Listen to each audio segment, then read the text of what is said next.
Sekali teknologi yang sudah berkembang dan juga masuk ke beberapa sekolah, tapi siswa dan guru ini tidak mendapat pelatihan yang memadai. Assalamualaikum warahmatullahi wabarakatuh. Kembali lagi bersama saya Ade Mas Fahri Sofan Hadi dalam IDC Pendidikan. Bersama saya Bapak Hari Saputra Agus. Assalamualaikum warahmatullahi wabarakatuh. Terus kita langsung bahas mengenai pendidikan kali ini, mengenai teknologi. Nah Pak, untuk teknologi ini kan sudah berkembang pesat ya. Dan juga teknologi ini hanya sekedar istilahnya angin lewat gitu. Banyak sekali teknologi yang sudah berkembang dan juga masuk ke beberapa sekolah, tapi siswa dan guru ini tidak mendapat pelatihan yang memadai dan hanya jadi beban administrasi. Lalu gimana sih cara agar teknologi ini juga bisa kita manfaatkan sebagai pembelajaran kita? Baik, saya akan menggambarkan tentang konsep dasarnya ya.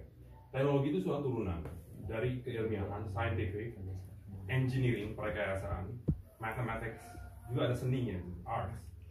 Teknologi ini setiap mata itu ada konsep dan aplikasinya. Saya contohkan misalnya robotik. Robotik itu kan teknologi. Dia ada konsep, ada aplikasinya.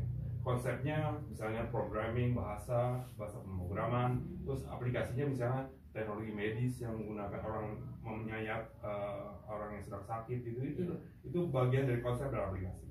Sampai sekarang konsep dan aplikasi ini tidak pernah diajarkan secara baik di negara kita tentang teknologi. Teknologi ya sekedar alat bantu, ya that's it gitu. Dan itu kita belum sampai kepada hal-hal konsep dasar, hikmah, filosofis yang ada di baliknya. Nah itu yang pertama. Yang kedua, tentang pengajarannya, pembelajarannya, pendidikannya. Itu juga masalah, karena standar-standar PAISA itu kita tahu lah, kita sangat rendah. Tapi masalahnya bukan di situ. Masalahnya adalah bagaimana aktor pendidikan mengajarkan mendidik, cara mengajar dan memberikan insight kepada anak-anak supaya. Jadi ini yang salah itu dari kepemerintahannya atau dari mananya, Pak? Saya mengatakan itu policy karena mereka ada under pressure ya. Pemerintah sangat under pressure, ditekan terus. Kurikulum berganti tentang ini. Tapi saya kalau dalam tekanan itu kena banyak gaya katanya gitu. Jadi banyak gayanya gitu. Kita hebat, kita ini, padahal kita semua lemah. Negara ini anak-anaknya dasar-dasar keilmuan ya. Ini bicara keilmuan yang tidak integratif ya. Itu sangat lemah gitu. Karena banyak gayanya, akhirnya kita dalam tekanan untuk ambil kebijakan, akhirnya apa? Nyontek ke anak-anak kita. Jadi pemerintah itu nyontek sistem di Australia sekarang.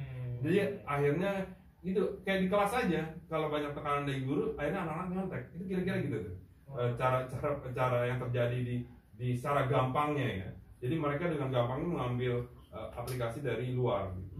Padahal saya yakin dengan insight yang ada di negara kita bisa membangun pengajaran STEM yang religius. Itu karena basis kita adalah religiusitas gitu. Jadi pengajaran robotik itu adalah pengajaran bagaimana proses penciptaan alam semesta, penciptaan manusia dengan belajar robotik saja. Tidak ada pembedaan IPA, IPS dan bahasa. Di sana adalah integrasi, di sana ada tidak setback yang seperti sekarang gitu. Kembali lagi kita penjurusan. Padahal kita holistik melihat segala sesuatu secara utuh. Itulah pendidikan sejatinya. Untuk membangun kesadaran. Saya terus semangat. Iya, Masya Allah sangat panas sekali ya. Jadi teman-teman semua, itulah pembahasan mengenai pendidikan tentang teknologi di era sekarang. Panas banget ya. Oke, kita akan bertemu di lain video. Assalamualaikum warahmatullahi wabarakatuh.